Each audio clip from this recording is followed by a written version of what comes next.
power on.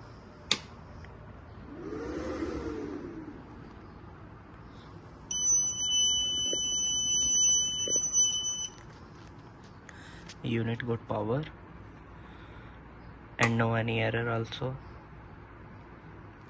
And now we are connected bulb already in output, so we just enable.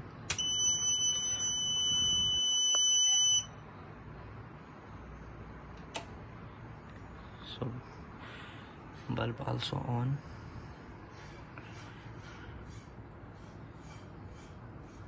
Output also 220 volt. And now once we off,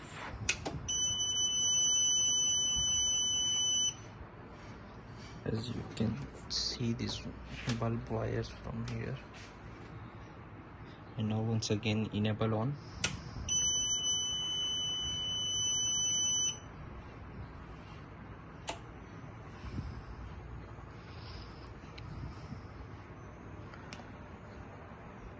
Job completed.